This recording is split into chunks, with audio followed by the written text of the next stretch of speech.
One afternoon in late September 2012, Paul Calder Roux was sitting in a hotel room in Monrovia, Liberia, working out the final details of a large cocaine and methamphetamine deal with the head of a Colombian drug cartel. As the pair discussed prices and drop-off points, Roux, a programmer who had turned an online pharmacy business into a global crime empire trafficking in drugs, arms and violence, reflected aloud on the two ways he kept his criminal organisation in line. The first was zero tolerance for stealing. He'd ordered his top lieutenant killed for as much. The second, he said, was ensuring that employees never informed of him or the business. You get caught doing anything, remember, you keep your mouth shut, he would tell them. There were those, he went on, who get afraid in jail and then they think that the government is going to help them. They think the government is their best friend. For them, he said, he always had a message. What's going to happen when you get out? You make the deal. You think we're going to forget about you? Roux's philosophy was quickly put to the test when he was arrested the same day in a sting operation orchestrated by the US Drug Enforcement Administration. The supposed Colombian cartel leader, it turned out, was a paid informant, and the trusted Roux employee who had orchestrated the drug deal had been working for the DEA for months. By the time the DEA's plane carrying Roux was over the Atlantic, headed for New York, he was already asking how he and the government could help each other. Nearly 8 years later, that cooperation finally came full circle as Roux, 47, was sentenced to 25 years in federal prison. Roux, who will be credited with 7+ years in custody, had faced up to a life sentence after pleading guilty to crimes ranging from methamphetamine trafficking to selling weapons technology to Iran. Both Roux's attorney and the federal prosecutors had argued that Roux's extensive assistance to the DEA, in which he helped set up his former employees and testified against them, warranted a lesser sentence. The violence in this case was wrong, and I'm sorry for this, Roux wrote in a letter to Judge Ronnie Abrams, who carried out the sentence in the Southern District of New York. I accept full responsibility for my actions. I have blood on my hands. In a video hearing marred by the kind of technical difficulties that would have infuriated Roux in his former life, Judge Abrams said Roux's expressions of remorse rang hollow. There's no question in my mind that Paul Calder Roux deserves to spend the rest of his life in prison, she concluded, calling him a continuing danger to the community. The scope and severity of Mr. Roux's criminal conduct is nothing short of breathtaking. I have before me a man who is engaged in conduct in keeping with the villain in a James Bond movie. But the sentence, she added, needed to reflect Roux's extensive cooperation and the danger he faced. If judges don't give cooperating witnesses a significant benefit in sentencing, she said, the criminal justice system will suffer. Fewer people will be willing to cooperate. Roux's career was marked by technical brilliance and almost surreal levels of criminality. As reported over 5 years ago in the 2019 book on Roux, The Mastermind.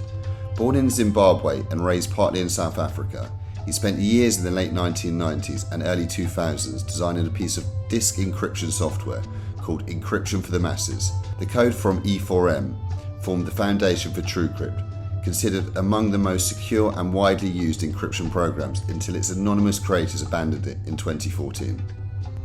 In 2004, operating out of the Philippines, Roux began his foray into the darker sides of the internet, opening an online pharmacy under the name RX Limited to sell prescription painkillers to American customers. The company, which recruited American doctors and pharmacists to write, fill and ship the drugs, proved highly lucrative, earning hundreds of millions of dollars.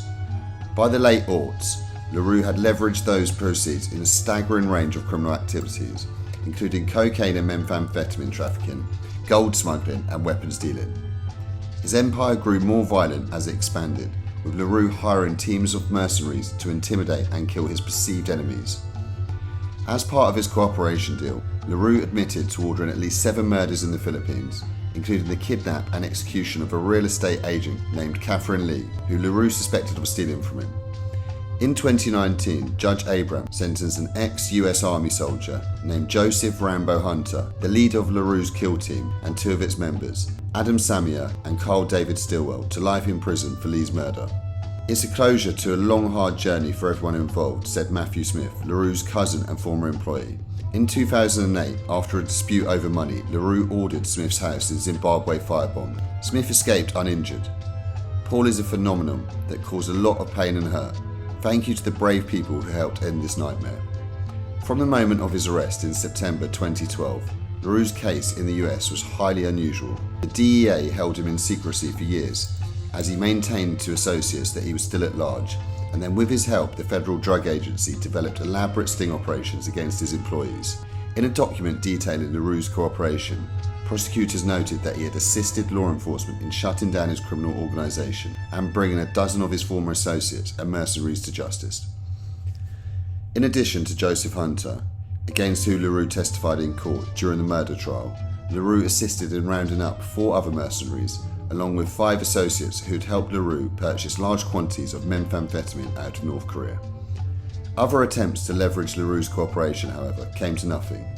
His weapons contacts in Iran failed to bear investigative fruit, authorities admitted. 3 employees of LaRoux's prescription drug operation, arrested with his assistance, were acquitted in Minnesota in 2017. Another escaped from a halfway house and has never been found.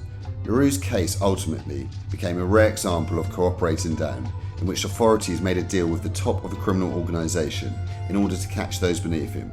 Because of his cooperation with prosecutors, LaRoux will serve less time than several of his underlings who had carried out his murders for hire. LaRoux's attorney, Jeff Chabreau, argued in a filing that LaRoux should receive time served. In other words, that nearly 8 years he had been in the US custody in federal facilities in New York City were punishment enough. Upon his release, LaRoux is expected to be deported to the Philippines, where he faces charges related to an arms shipment intercepted by the government in 2009. Rizaldi Rivera, an agent in the National Bureau of Investigation in the Philippines, told me recently that the government intends to pursue charges on the murders LaRoux admitted to in the US court. Many lives were lost, including the brutal death of Catherine Lee, said Rivera, who has tracked LaRoux's crimes for years. He has to answer for this under our judicial system. LaRoux asserted that he would admit to all charges in Philippines and cooperate with the government to catch unnamed conspirators in his murders who remain free.